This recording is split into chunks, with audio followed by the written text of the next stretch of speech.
नमस्कार, मेरा नाम आलोक है। आप लाइव सिटीज़ देख रहे हैं। बात फिर से होगी महागठबंधन की, क्योंकि बिहार की राजनीति पल पल करवटें बदल रही है।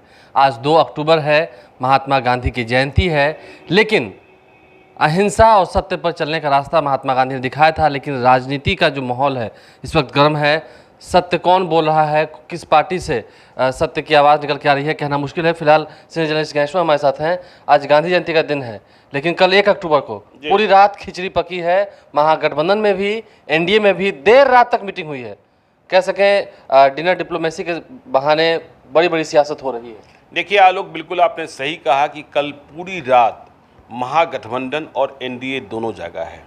और आज 2 अक्टूबर है, महात्मा गांधी की जयंती का दिन। सभी को हम शुभकामनाएं भी देते हैं। लेकिन इसके साथ ही आपको यह हम बता दें, स्पष्ट कर दें कि आज पहले चरण के उम्मीदवारों का ऐलान न महागठबंधन की ओर से होने जा रहा है, न एनडीए की ओर से होने जा रहा है, क्योंकि अभी डील पूरी तरीके से फाइनल नहीं हुई है दोनों ही तरफ से। देखिए, ये बातें निराधार है कि जेडीयू और बीजेपी में भी कोई खटास है। देखिए, दोनों सीटों पर बैठे हैं, और जब आपस में भी आप दो भाई हिसाब करने को बैठते हैं तो मतभेद होता है, लेकिन मतभेद का मतलब घर टूट जाना नहीं होता है। तो जेडीयू और बीजेपी में घर टूटने की स्थिति नहीं है। हाँ, बीजेपी को इस बात का मलाल जरूर है कि उनकी कई सीटों पर जेडीयू डाका डालने की कोशिश कर रहा है। बीजेपी को इस बात का ऐतराज जरूर है कि उनकी कई परंपरागत सीटों के लिए जेडीयू ने दूसरी पार्टियों से उम्मीदवार इंपोर्ट कर लिया है। ठीक इसी प्रकार से बीजेपी भी जेडीयू की कई सीटों पर जवाब में दावेदारी ठोक रहा है। तो ये मसले फंसे हुए हैं। लेकिन एनडीए में इससे भी जो बड़ा मसला है कि अमित शाह से भले मुलाकात हो गई हो, चिराग पासवान ने अपना पत्ता अंतिम तौर पर अभी नहीं खोला है। कहा यह जा रहा है कि चिराग पासवान को 20 सीटें उनकी पसंद के मुताबिक देने के लिए बात चल रही है। जिन सीटों पर भी वो चाहे वो लड़ा सकते हैं। नहीं, जिन सीटों का मतलब ये थोड़े है कि नालंदा जिले की सभी सीटें ले लेंगे जहां 100% गारंटी ही है जीत की। 20 उनकी पसंद की सीटें, लेकिन यह रास्ता अख्तियार करना भी चिराग पासवान जहां तक आगे बढ़ चुके हैं बड़ा ही मुश्किल है, क्योंकि संख्या के हिसाब से और फिर 20 में अपने दावेदारों का संतुलन बैठाने के हिसाब से। तो ये स्थिति है एनडीए की। 20 पर कोई बात बनेगी नहीं। और चिराग पासवान जो कहते रहे हैं कि 143 मतलब जेडीयू और हम की सीटों पर, 143 से संख्या कम होगी, मतलब जितने भी सीटों पर, हाँ, तो उनके उम्मीदवार। देखिए, उम्मीदवारों के ऐलान की जहां तक बात है, मुझे लगता है कि 5 तारीख के पहले उम्मीदवारों का ऐलान नहीं हो सकेगा। पहले चरण के मतदाताओं के लिए भी चुपके से सिंबल भले दे दें। ये दोनों तरफ की स्थिति है। अब हम बात करते हैं महागठबंधन की।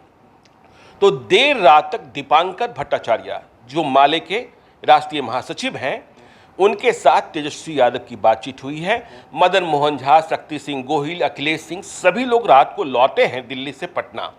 लेकिन उनकी कोई मुलाकात कल रात को न निश्चित थी और न हुई है।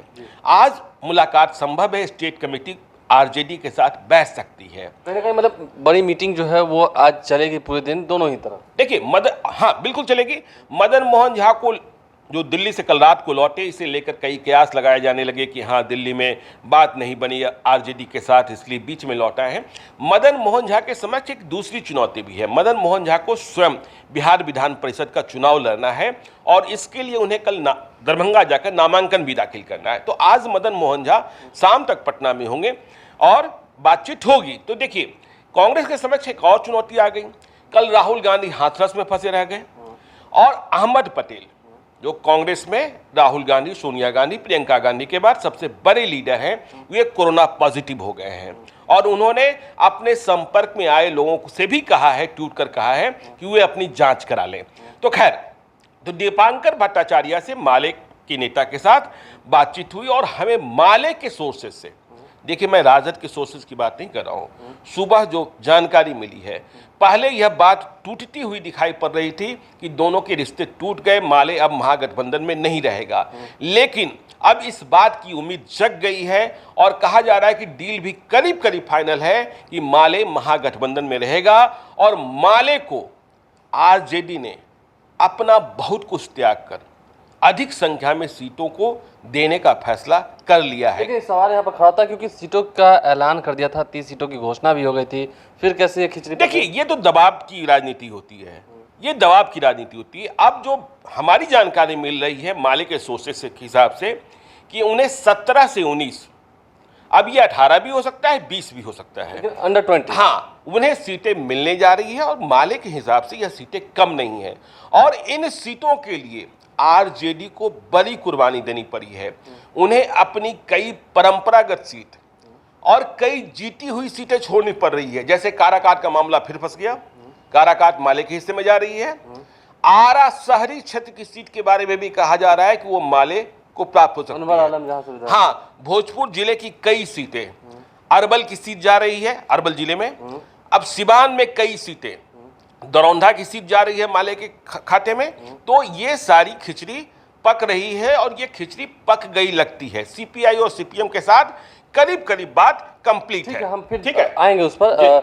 अब बात कांग्रेस और वीआईपी की कर लेते हैं। कांग्रेस का मसला कहां तक? देखिए, कांग्रेस की बात यह है कि आरजेडी और कांग्रेस में दोनों में इस बात पर सहमति बन गई है, कल जब अंतिम दौर की बात दिल्ली में हो रही थी, कि ये दोस्ती हम न तोड़ेंगे। नहीं, लेकिन व्यूअर्स ये जानना चाहते हैं, कई बार ये सवाल सामने आया है, कई बार टिप्पणी भी हो गई है, फेस पर क्या लड़ाई है? क्या तेजस्वी यादव का फेस स्वीकार करने में कांग्रेस को दिक्कत हो रही है? नहीं, देखिए, फेस पर लड़ाई से बड़ी लड़ाई सीटों की लड़ाई है। फेस तो कांग्रेस को भी पता है कि तेजस्वी यादव ही हैं। देखिए, ये नैरेटिव और ये परसेप्शन हो गया है कि नीतीश कुमार के खिलाफ चेहरा तो तेजस्वी यादव ही होंगे। और तेजस्वी यादव ने लालू यादव, राबड़ी देवी की तस्वीरें हटाई, आपने देखा, ताकि क्योंकि जेडीयू जो है या बीजेपी कहें, 15 साल बनाम 15 साल की लड़ाई को सामने लाना चाहता था। इसीलिए लालू यादव और राबड़ी देवी को पोस्टर से हटाकर नई सोच की बात कही जा रही है। हाँ, नए बिहार की बात कही जा रही।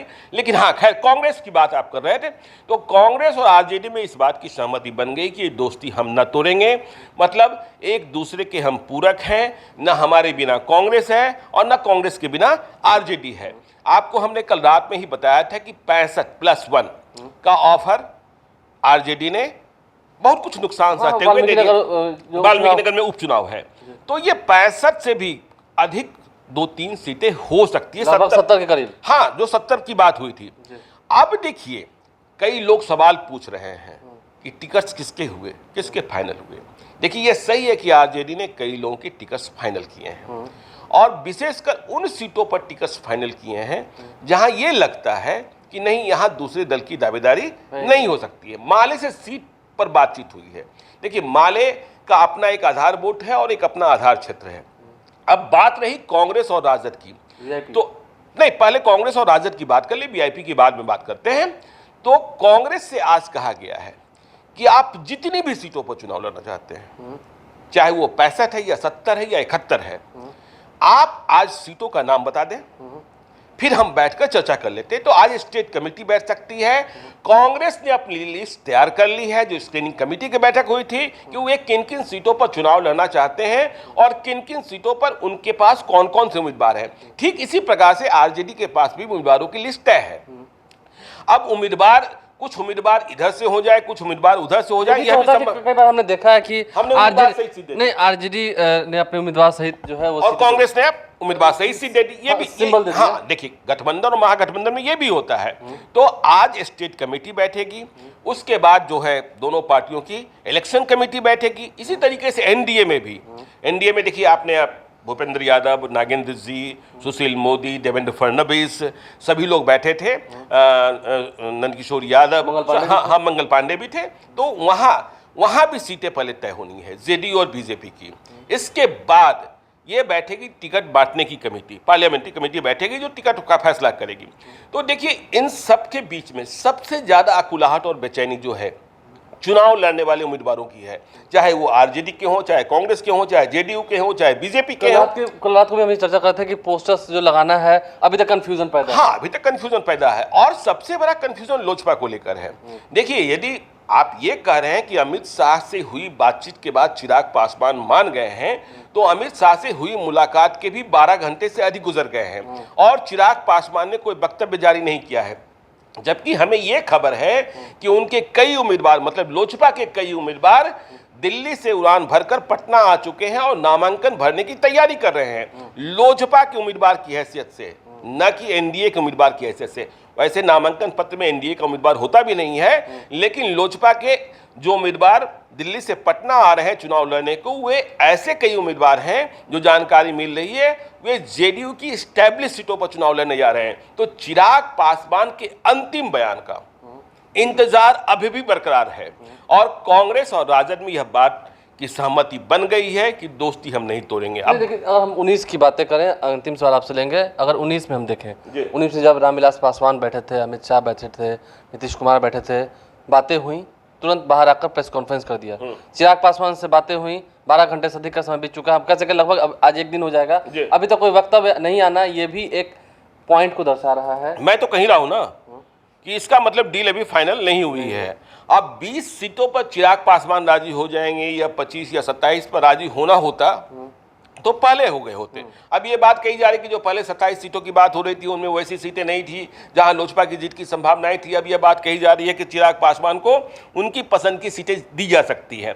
तो खैर ये बात है, अब उनकी पसंद की सीटें देंगे। यदि बीजेपी फैसला कर लेती है तो जेडीयू को आपत्ति होगी। जेडीयू भी ऐसा नहीं है, देखिए जेडीयू भी अब चाहती है कि सब लोग एक साथ रहें, लेकिन बात जहां तक बिगड़ चुकी है, और कल आपने देखा जेडीयू बीजेपी की बैठक में भी, मैंने वो कहा ना, दो भाइयों की बैठक में यदि आप हिसाब करने को बैठते हैं तो वो हो जाता है। वही हाल महागठबंधन में भी है, कांग्रेस और आरजेडी को साथ ही लड़ना है। अब यह बात तेजस्वी यादव जो सर्वाधिक बलिदान है अपनी सीटों का देने को तैयार हो गए हैं। देखिए आपका आखिरी सवाल था मुकेश सहनी और वीआईपी को लेकर।